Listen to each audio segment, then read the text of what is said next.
ॐ सहनाववतु सहनौ भुनक्तु सह वीर्यङ्करवावहै तेजस्विनावधीतमस्तु मा विद्विषावहै।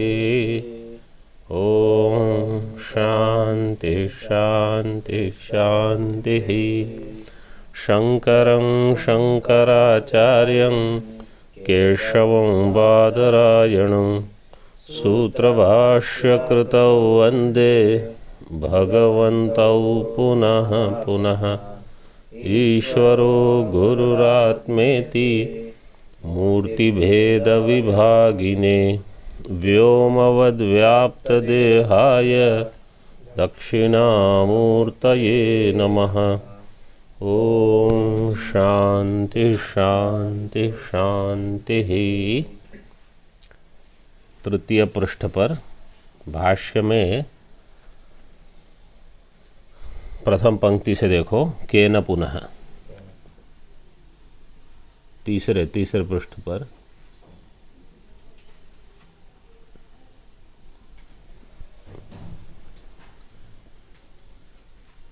केन पुनः स्वामी जी 3 नंबर पीछे पीछे पीछे। हाँ हाँ, ये ऊपर प्रथम पंक्ति भाष्य में इधर केन पुनः अर्थयोगेन उपनिषद शब्देन विद्या उच्यते इति उच्यते। पूर्व पक्षी का ये प्रश्न था कि किस अर्थयोग के द्वारा उपनिषद शब्द का आपने विद्या अर्थ किया। तो सिद्धांति ने उत्तर दिया, ये मुमुक्षवः, ये पंक्ति हम देख रहे थे कल, ये मुमुक्षवो दृष्टानुश्रविक विषय वितृष्णाः। जो मुमुक्षु है, मुमुक्षवः जो मोक्ष की इच्छा रखने वाला है, दृष्ट अनुश्रविक विषय वितृष्णाः। दृष्ट विषय क्या होते हैं? जो इस लोक में दिखते हैं, जैसे बड़े बड़े घर, गाड़ियाँ, सम्मान मान वगैरह मिलता है, बड़ी पदवी, ये सब दृष्ट विषय है। और अनुश्रविक विषय क्या है? ऐसे विषय जिसके बारे में हमने सुना है। जैसे स्वर्ग में बहुत अच्छे भोग होते हैं, स्वर्ग में आनंद बहुत है, तो यह है अनुश्रविक विषय। वितृष्ण का अर्थ है वैराग्य।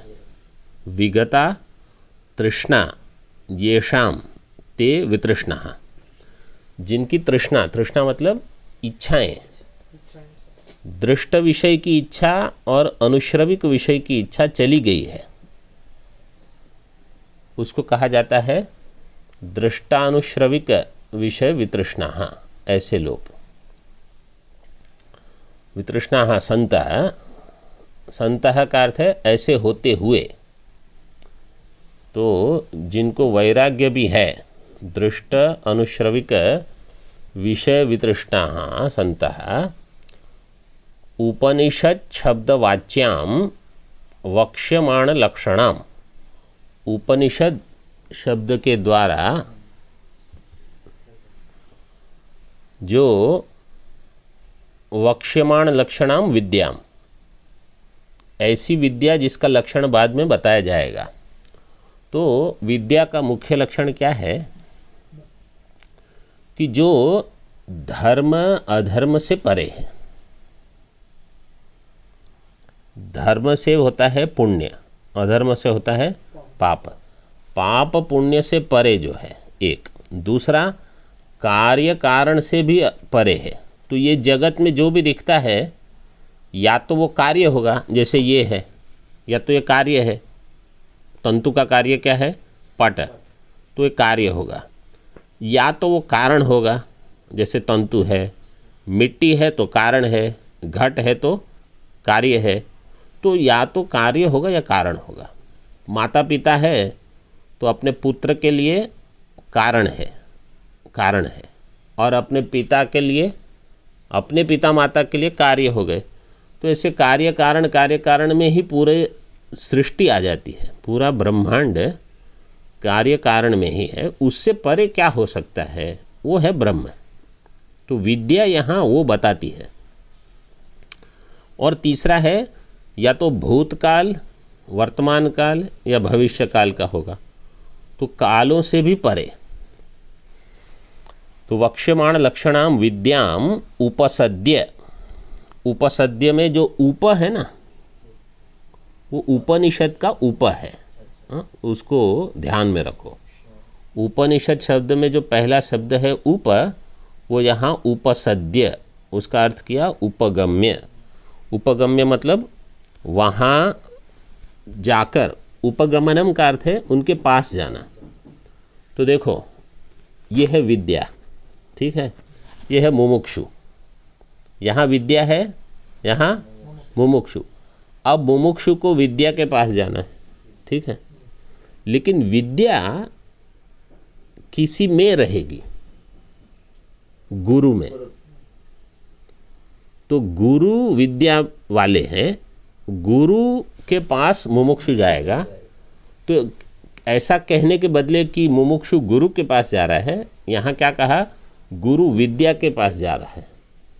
लेकिन विद्या कहीं मार्केट में तो मिलती नहीं विद्या।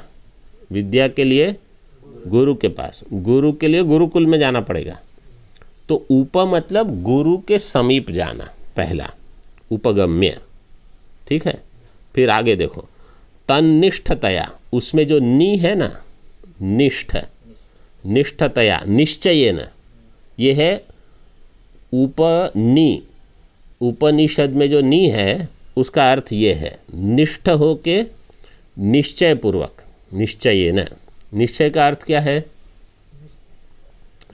कि एक ऐसी धृति बनाना कि मैं पढ़ूंगा, मुझे ज्ञान चाहिए ही है, प्राप्त करना ही है। बोले मुझे समझ में नहीं आता, कठिन है, बोले कुछ भी नहीं, मेहनत करनी पड़ेगी। समझो एक बार समझ में नहीं आया तो क्या करो, दूसरी बार पढ़ो। समझो आप भोजन के लिए बैठे हो, ठीक है, इतना चावल दिया आपको, इतने चावल से आपका पेट भर जाएगा, तो आप क्या कहोगे, और दो। समझो और थोड़ा दिया, फिर उससे पेट नहीं भरेगा तो और दो। जब तक पेट नहीं भरेगा तब तक आप मांगते रहोगे। ऐसे ही जब तक विद्या प्राप्त न हो जाए तब तक निश्चय करके रखना कि मुझे ज्ञान चाहिए, मैं इसको प्राप्त करके रखूँगा, चाहे जो भी हो। तो जितनी मेहनत करनी पड़े मैं करूँगा, धीरे धीरे। भले जैसे हमारे पंगत चलती है तो कोई बहुत जल्दी खाते हैं और कोई धीरे धीरे खाते हैं, लेकिन सबको जब तक तृप्ति होती है तब तक खा लेते हैं। ऐसे ही किसी को बहुत जल्दी समझ में आ जाता है और किसी को धीरे धीरे समझ में आता है, लेकिन हो जाता है। तो निष्ठतया निश्चयेन, ये है नी का अर्थ है। निष्ठा से मतलब दृढ़ता से और एक धैर्यपूर्वक, निश्चयेन शीलयन्ति। शीलयन्ति का अर्थ है अपनी जो शील का अर्थ हिंदी में आप लोग को, शील मतलब अपना जो स्वभाव है ना, ये उनका स्वभाव हो गया है कि ये प्राप्त करके ही रहेंगे, ऐसा। शीलयन्ति तेषाम अविद्यादेहे संसार बीजस्य विशरणात्, ये पहला अर्थ आया। विशरणात्, विशंशनात्, स के ऊपर अनुस्वार कल हमने बताया था, विशंशनात्। विशरण का अर्थ है विशंशनात्, विनाशनात्, उसका विनाश करना। इति अनेन अर्थयोगेन, विद्योपनिषद इत्युच्यते। इस अर्थयोग से विद्या को ही क्या कहा जाता है? उपनिषद। क्यों? क्योंकि इसमें उप शब्द का अर्थ है उपसद्य, नि शब्द का अर्थ है निष्ठतया निश्चयेन, और शद का अर्थ है विशरणात्, मतलब अविद्या का नाश करके। अविद्या क्या है? संसार बीजस्य। संसार का जो बीज है ना, संसार कहाँ से शुरू हुआ? बोले अविद्या से। अज्ञान के कारण संसार है। तो हमको समझ में नहीं आता है कि अज्ञान के कारण संसार कैसे हो। अज्ञान मतलब मैं अपने आप को ब्रह्म नहीं जानता, ये अज्ञान, और कोई अज्ञान नहीं। ब्रह्म के बारे में मेरा जो अज्ञान है, इसके कारण मैं अपने आप को नहीं जानता, इसके कारण मुझे संसार हुआ है। मतलब मैं अपने आप को कर्ता मानता हूँ, भोक्ता मानता हूँ, सुखी दुखी मानता हूँ और भटकते रहता हूँ। विद्या उपनिषद इति उच्यते। टीका में देखो, अभी द्वितीय पंक्ति में, विषयेषु क्षयिष्णुत्वादि दोष दर्शनात्। फोन वाले बताओ, क्षयिष्णु का अर्थ क्या है? हाँ, नहीं, क्षयिष्णु का अर्थ क्या? सहिष्णु नहीं, क्षयिष्णु का अर्थ क्या है? नहीं, वो तो सहिष्णु है। सहिष्णु का अर्थ है सहन करना। क्षयिष्णु का अर्थ क्या है? किसी को पता है?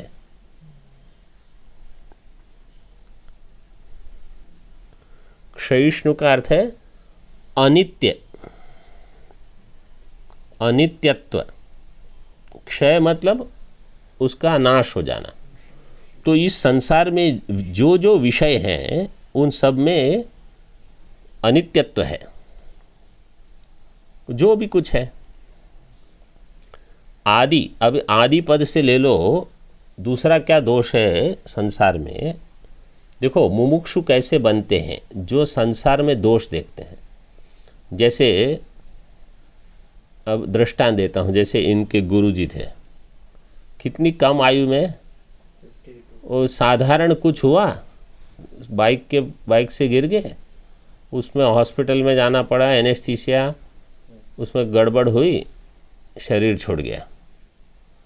तो ये क्या है कि कोई भी निमित्त से जीवन का अंत हो जाएगा। हमको क्या लगता है कि हमको तो अभी बहुत टाइम है, ऐसा कुछ नहीं है। किसी का भी कभी भी नंबर, अभी यहाँ हमारे स्वामी जी थे कोरोना के समय, एक वो कैसे कुछ भी हो सकता है ना, किसी का भी। तो अनित्यत्व। दूसरा, जहाँ जहाँ सुख मिलता है ना, उस सुख के साथ दुख भी मिलेगा। ऐसा कोई सुख नहीं है जो केवल सुख हो और दुख न। जैसे मीठा खाना है, समझो आपको मिठाई अच्छी लगती है, आप खाओ, फिर क्या होगा? बस। तो केवल सुख नहीं मिलेगा, उसके साथ दुख भी आएगा। जिसके बड़े बड़े पद प्रतिष्ठा भी होते हैं, उनको भय रहता है कि कोई ये मुझसे छीन लेगा, तो उनको विश्राम नहीं होता, मेहनत करते रहेंगे ये कि अपनी सीट बनी रहे। तो ये है दूसरा दोष। सुख के साथ हमेशा दुख भी जुड़ा हुआ होगा। फिर तीसरा दोष क्या है कि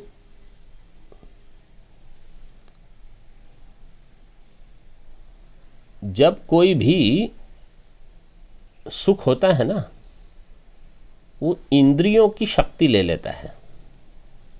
आपकी जो इंद्रियां हैं, सुख भोग भोग कर कमजोर हो जाती है।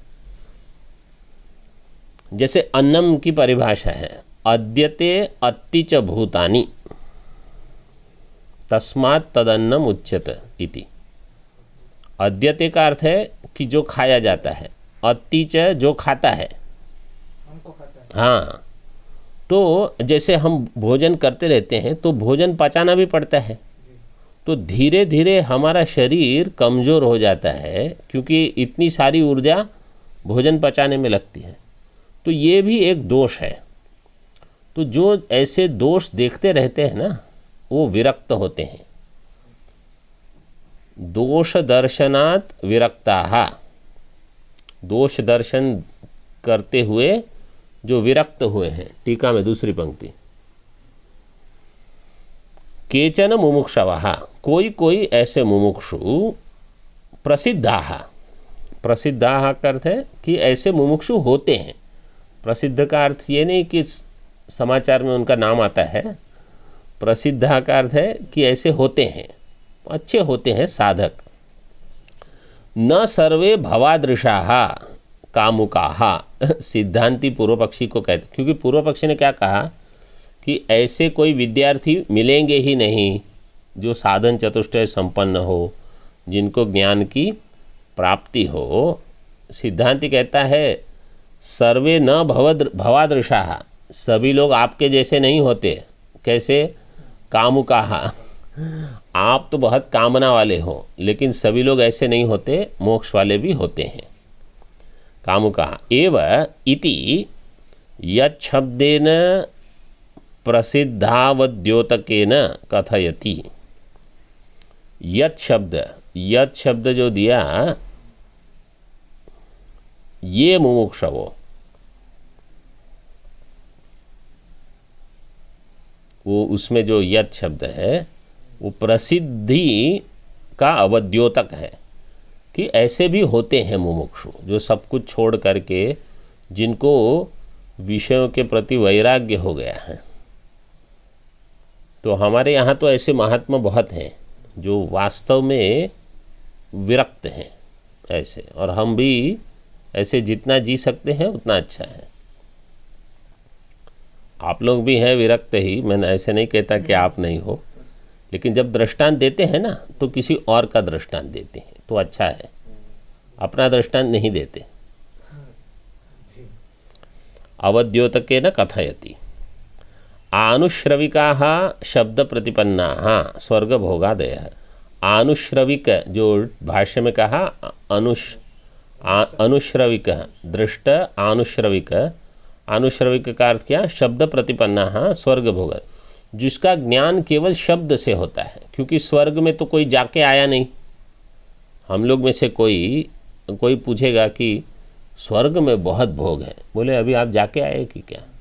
नहीं, शास्त्र में बताया है कि बहुत भोग होते हैं। स्वर्ग का अर्थ ही है सुखम, स्वर सुखम गच्छति इति स्वर्गम। स्वर्ग का अर्थ ही ये है कि जो सुख की जहाँ प्राप्ति हो वो है स्वर्ग। स्वर्ग भोगादय है। उपसद्य इति आचार्योपदेशाल लब्ध्वा यावत् साक्षात्कारं शीलयन्ति संसार्य ऐक्या संभावनादि निरस्यन्ति इत्यर्थः। आचार्य उपदेशात् लब्ध्वा, आचार्य से उपदेश प्राप्त करके, देखो वहाँ शब्द है आचार्य उपदेशात् लब्ध्वा, वहाँ क्या संधि है, कौन सा सूत्र लगा है? फोन पे किसी को याद है?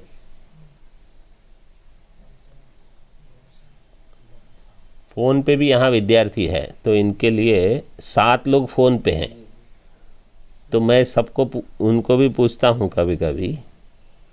तोरली सूत्र है, तोरली, तकार का लकार हो गया तोरली सूत्र से, तो उपदेशात लब्ध्वा बन गया उपदेशाल लब्ध्वा, त का ल हो गया।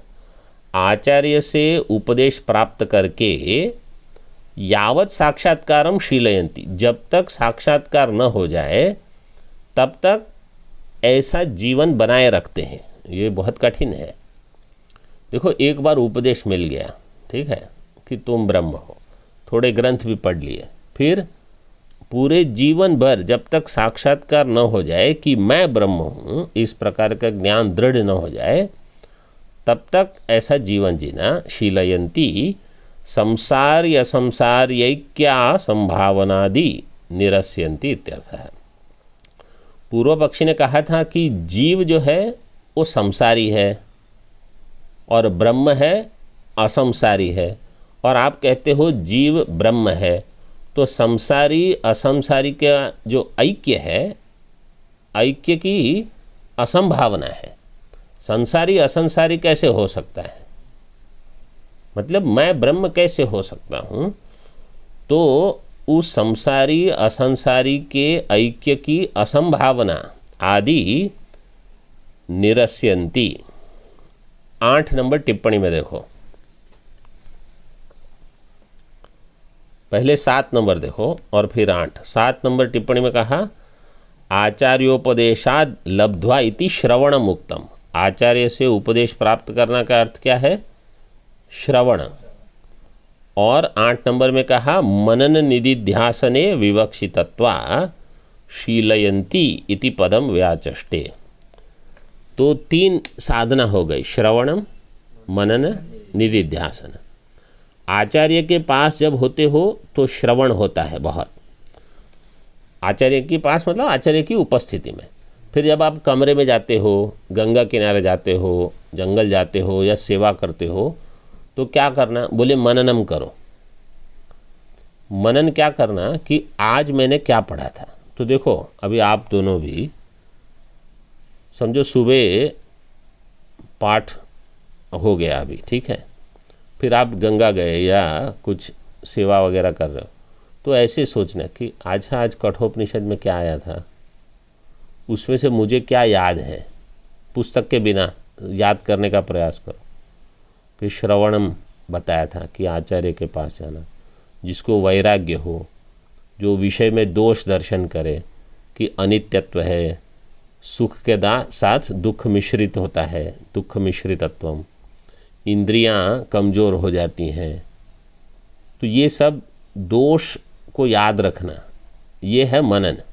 फिर हम भी जब जहाँ कहीं सुख आता है तो बोले हाँ इसमें दुख जरूर होगा।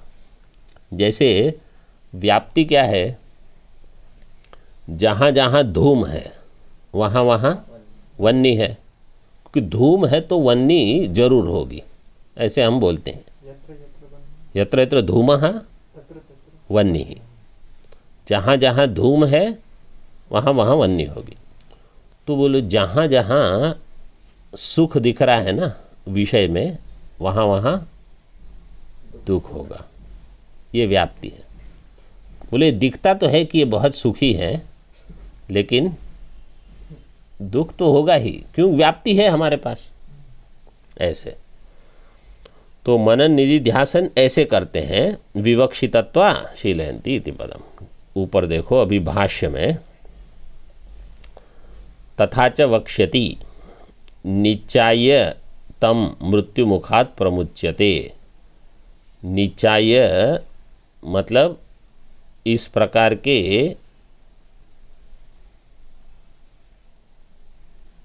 ज्ञान का निचोड़ निकालना। जैसे कपड़ा समझो बहुत गीला है, ठीक है, तो इसको क्या करते हैं, तो इसमें से जल निकाल देते हैं। इसको ऐसे शास्त्र जो है ना, उसमें से अहम ब्रह्मास्मि तात्पर्य निकालना और ग्रहण करना। समझ में आया ना? ऐसा है। तो इसके लिए मेहनत करनी पड़ती है ना कि भाई ये मैं ब्रह्म हूँ, जगत मिथ्या है, ये कैसे बताया? वहाँ तो बहुत सारी चीज़ बताते हैं शास्त्र में, तो मैं ब्रह्म हूँ ये उपदेश कैसे समझ में आए? जगत मिथ्या है ये कैसे समझ में आए? मैं निर्गुण हूँ, निर्विकार हूँ, निराकार हूँ, निर्विशेष हूँ, जगत का कारण हूँ, और स्थूल शरीर नहीं हूँ, सूक्ष्म शरीर नहीं हूँ, कर्ता भोक्ता नहीं हूँ। ये है निचाय का अर्थ। तम मृत्यु मुखात प्रमुच्यते। तम निचाय, तम का अर्थ है ब्रह्म। ब्रह्म का ज्ञान प्राप्त करके मृत्यु के मुख से छूट जाते हैं। मृत्यु मुखात, मृत्यु के मुख से प्रमुच्यते मतलब छूट जाना, मुच धातु है वहाँ। मुच्यते में धातु है मुच। आप लोग धातु वगैरह थोड़ा लिख लो, फिर आपके पास धातु पाठ है, इसमें होगा। हाँ, तो धातु पाठ में देखते रहो तो धीरे धीरे ज्ञान होते रहेगा। ठीक है, मुच मुच। आगे देखो टीका में,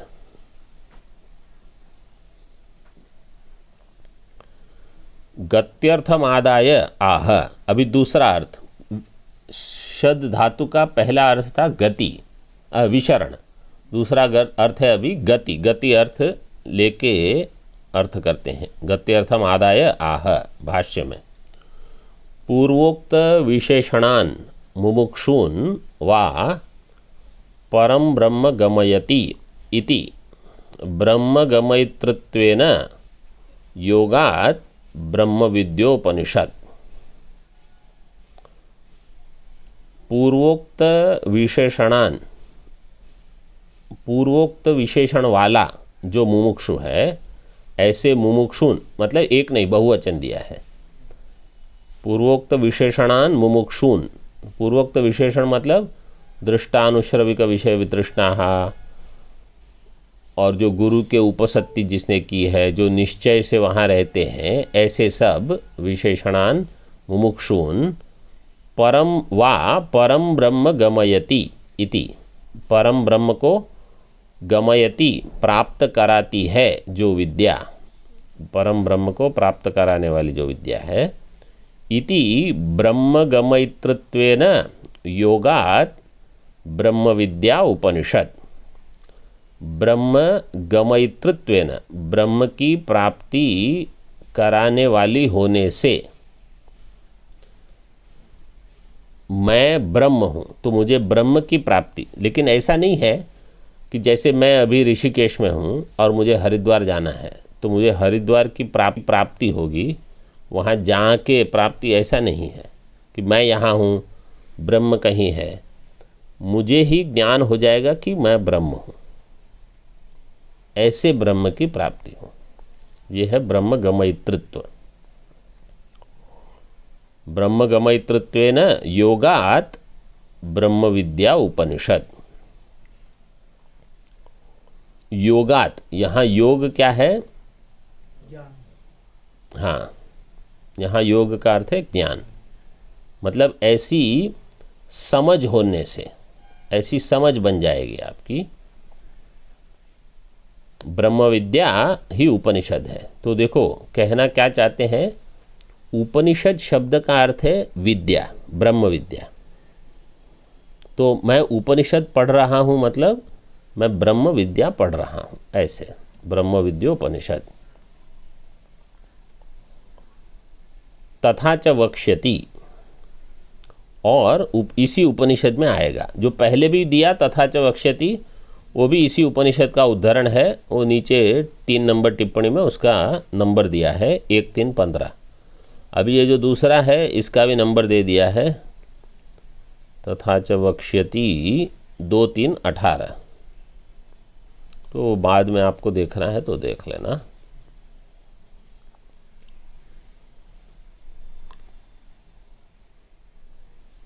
ब्रह्म प्राप्तो विरजो अभूत विमृत्यु इति। ब्रह्म प्राप्त है, जो ब्रह्म को प्राप्त करते हैं, ब्रह्म को प्राप्त किए हुए, विरजः, विरजः का अर्थ है जो रजोगुण से रहित।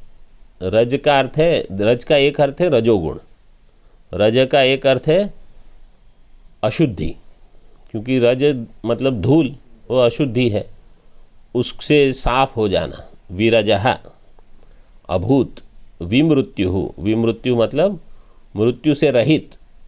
विगतम मृत्यु यस्मात् सह विमृत्यु, जिससे मृत्यु चला गया, मृत्यु ने उसको छोड़ दिया, इति।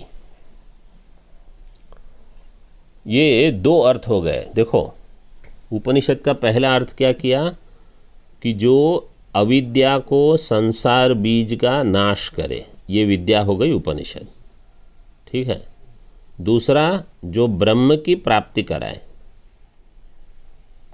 और तीसरा अर्थ अभी बताएंगे जो कर्म का जो बंधन है उसको शिथिल कर दे। कर्म के बंधन को शिथिल करना मतलब ढीला कर देना।